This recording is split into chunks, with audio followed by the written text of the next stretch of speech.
Hello my dear investors.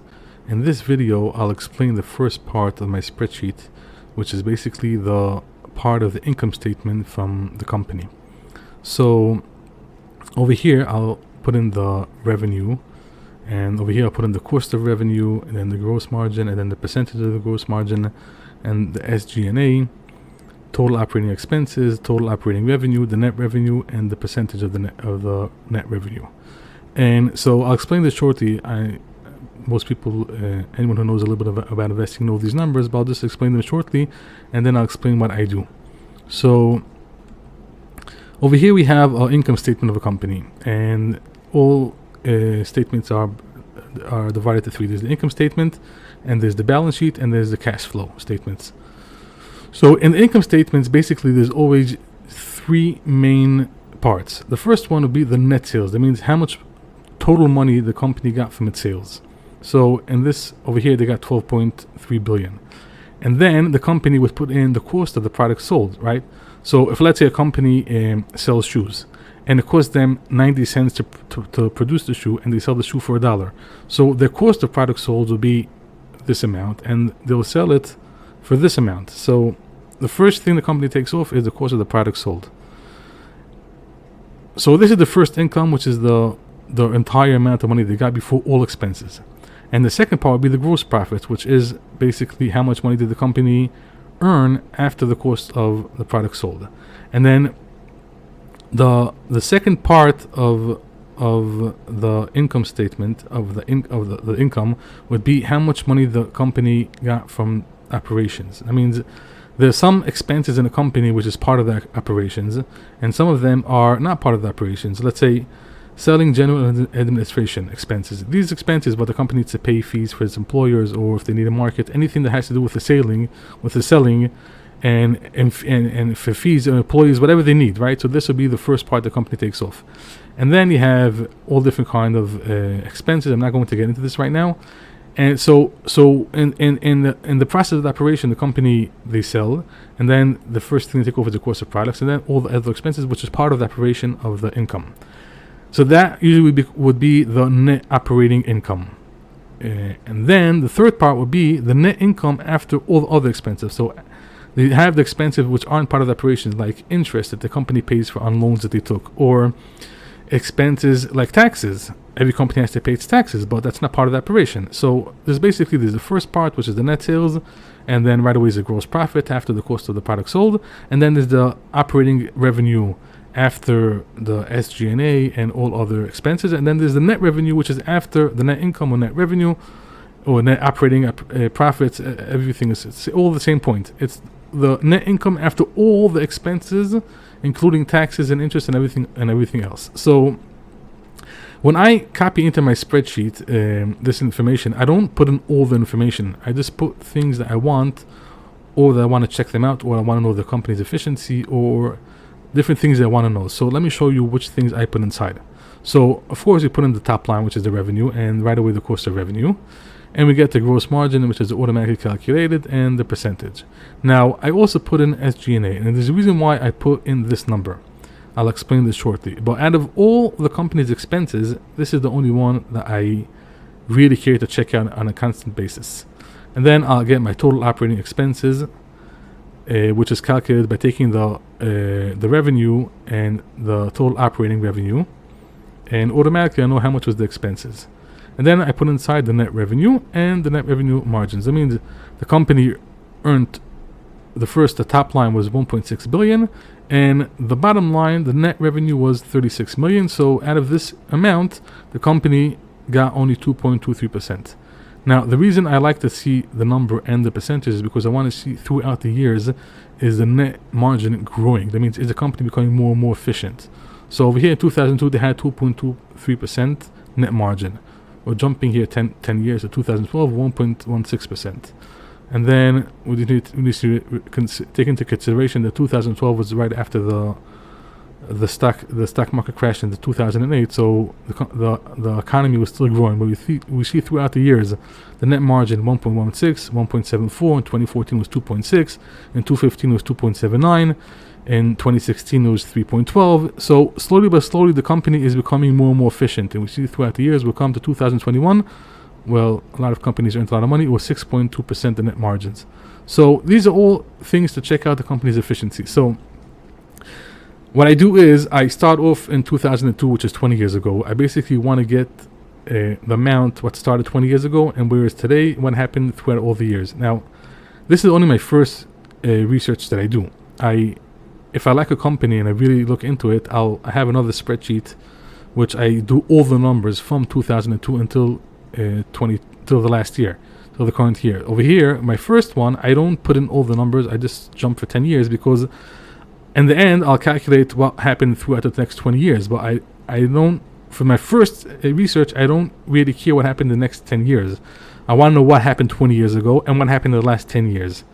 And if something looks interesting and I like the company, so I'll go in and do all the research for the past 10 years also. So what I do here is I want to know how much was the percentage of the change in the last year. So in 2012, the sales was 2.54 billion. The next year it went up to 2.4 billion. So it changed in 20.22%. So the company sold, the top line was 20.2% more than the year before that.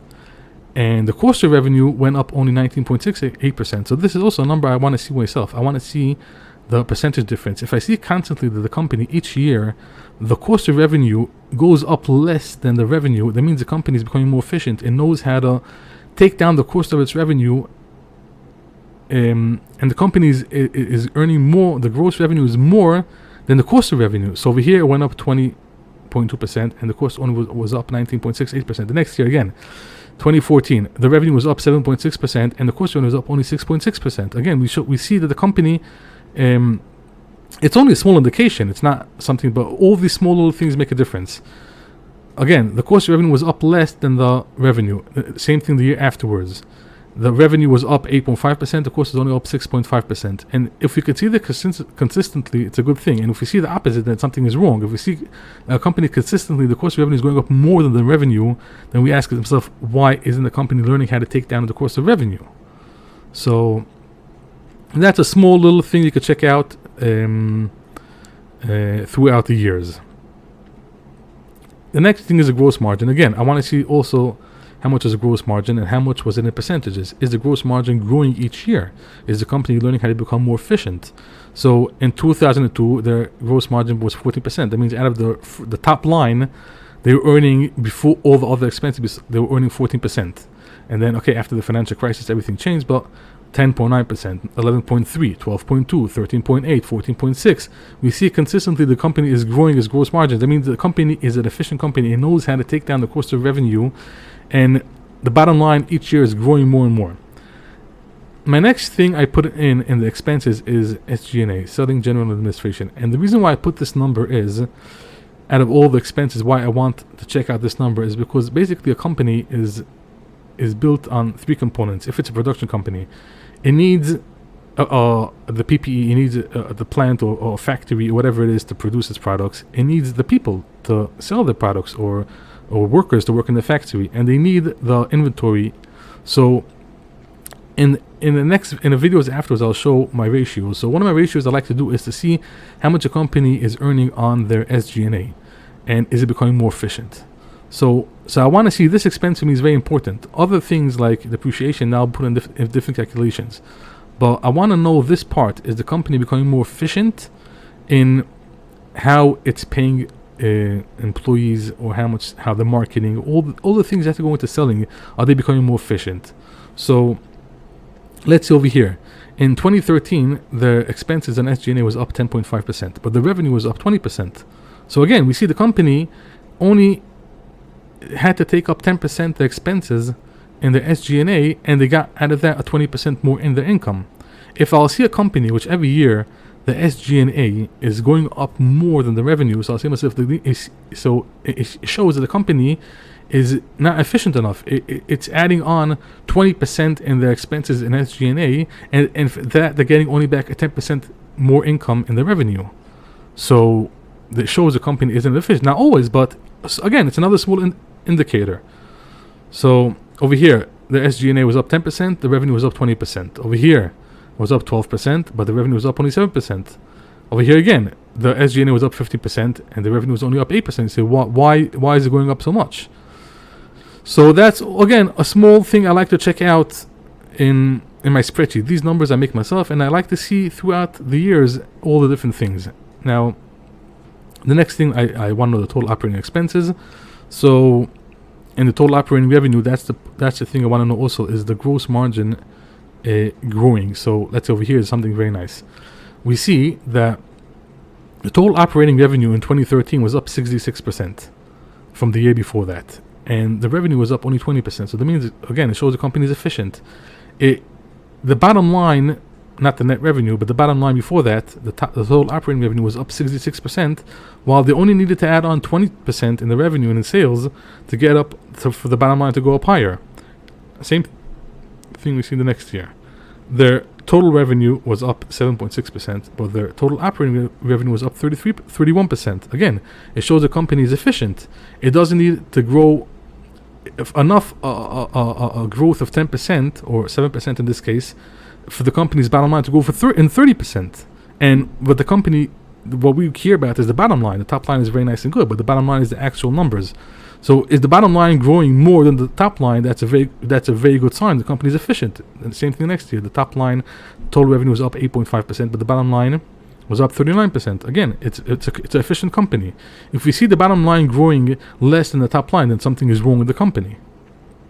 So we see in 2016, the top line was up only 12%, and the bottom line was up 21%. And we go to the next year, 2017, the top line, the revenue was up 21%, and the total operating the total operating was up only 10%. So over here, something happened wrong in this year.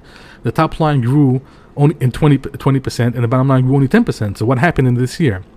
And the same thing goes for net revenue. Net revenue means all the revenue after all the expenses. How much money was left after all the expenses? The cost of revenue, the cost of the product sold, the selling general administration, the taxes, everything the company. This is the bottom line. So over here, 23 million, and the next year was 43 million. Again, we see a beautiful thing. The top line was up 20%, and the bottom line was up 80%. That's efficiency.